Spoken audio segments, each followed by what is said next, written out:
মাঘী পূর্ণিমা উপলক্ষে মহাসমারোহে আয়োজিত হল বাবা বুড়োরাজের পুজো। পূর্ব বর্ধমানের মন্তেশ্বরের ইচু গ্রামে বহু প্রাচীন বাবা বুড়োরাজের পুজো ঘিরে বিপুল ভক্ত সমাগম হয় এদিন। বছরে দুবার আয়োজিত হয় এই পুজো, একটি বুদ্ধ পূর্ণিমায়, আরেকটি মাঘ মাসের পূর্ণিমা তিথিতে। আমাদের শ্রী পিবলনের যে ইচু গ্রাম আছে, সেই ইচু গ্রামে আজকে বাবা বুড়োরাজের মেলা হচ্ছে মাঘী পূর্ণিমা। এটা কত বছর ধরে এই পুজোটা হয়ে আসছে? এটা মোটামুটি 500 বছরের ওপর এটা পুজোটা হয়ে আসছে। এখানে কি নিত্য পুজো হয়? এখানে 365 দিন এখানে নিত্য পূজা হয়। আচ্ছা, এই বাবা বুড়োরাজের একটু মাহাত্ম্য যদি জানা থাকে একটু বলুন। বাবা বুড়োরাজের মাহাত্ম্য মানে তো আগে তো আমরা শুনেছি জামালপুরের কোনো একটা মুসলিমদের দুধ দিতে গিয়েছিল, সেইখান থেকে দুধ বাবা ওখানে গ্রহণ করেনি পুরোহিত, সে বাবার স্বপ্নাদেশে এই পিবলনে এসে বাবা এখানে আছে, বাবাকে জানিয়েছিল, তারপর এখান থেকে বাবার স্থাপনা হয়। শুধু এই গ্রাম নয়, আশপাশের বেশ কয়েকটি গ্রামের মানুষ বছরের এই দুটি দিন এই পুজো দিতে হাজির হন। নিজেদের মনস্কামনা নিয়ে বাবা বুড়োরাজের কাছে পুজো দিলে তা পূরণ হয় বলে বিশ্বাস স্থানীয় মানুষদের। এই মাঘী পূর্ণিমা উপলক্ষে একটা বড় মেলা বসেছে দেখে। এই পুজো উপলক্ষে আজকে যে মেলায় অনেক দূর দূরান্ত থেকে সমস্ত সম্প্রদায়ের মানুষ এই মেলায় অংশগ্রহণ করে এবং এই পুজোটা মূলত একটা মুসলিম সম্প্রদায়ের গ্রামে অবস্থিত, কিন্তু পুজোটা আসে বিভিন্ন হিন্দু গ্রাম থেকে এলাকা, তারা এখানে পুজো দিতে আসে। এবং এখানে আমাদের এই গ্রাম একটা মুসলিম সম্প্রদায়ের গ্রাম হলো দীর্ঘদিন বাপ ঠাকুরদাদাদের আমল থেকে 150 বছর আগের থেকে একই তিথিতে এই পুজো হয়।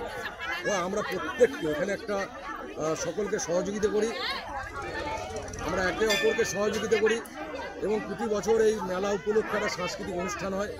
যেহেতু এবছর মাধ্যমিক পরীক্ষা থাকার জন্য আমাদের এখানে সাংস্কৃতিক অনুষ্ঠান হবে না, মেলা এই 4-5 দিন চলবে। এলাকার বহু দূর দূরান্ত থেকে মানুষ এই এলাকায় আসবে। আমরা যাতে মেলা যারা দর্শনার্থী বা পুজোর যারা দর্শনার্থী তাদের যাতে কোনো অসুবিধা না হয়, আমরা সেদিকটাকে দেখি। এবং আমাদের এই দীর্ঘ 1-150 বছর যেই মেলা বা পুজো হয়, আমাদেরও বয়স 50 বছর হয়ে গেল। আমি এত শান্তিপূর্ণ মেলা বা এইরকম শান্তি শৃঙ্খলা বজায় থেকে একটা এত সুন্দর এত লোকজনের আয়োজন কোনোদিন আমরা কোনো অশান্তি দেখিনি।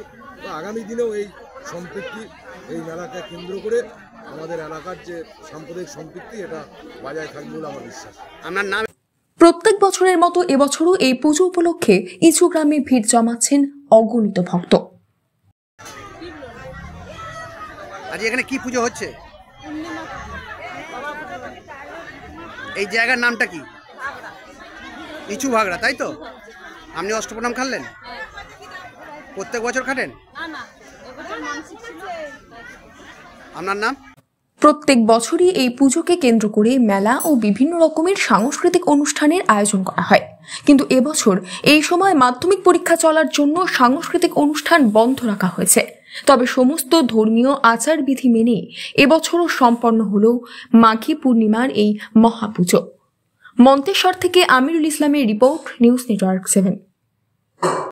হলমার্ক সোনার গহনা কেনার একমাত্র ঐতিহ্যশালী স্বর্ণ প্রতিষ্ঠান শ্রী ধীরেন্দ্রনাথ দত্ত গোল্ড প্রাইভেট লিমিটেডের শ্রী সুখেন দত্তের দোকান। ঠিকানা কাছারি রোড, চৌরাস্তা, টেলিফোন ময়দান, কাটোয়া, পূর্ব বর্ধমান। কাটোয়া শহরের অন্যতম প্রাচীন ব্যবসায়ী প্রতিষ্ঠান new Shri Gouranga tea store. প্রসিদ্ধ চা ব্যবসায়ী, খুচরো ও পাইকারি চায়ের এই প্রতিষ্ঠান শহরে প্রায় 80 বছর ধরে সুনামের সঙ্গে ব্যবসা করে চলেছে। ঠিকানা কাটোয়া স্টেশন বাজার, চৌরাস্তা।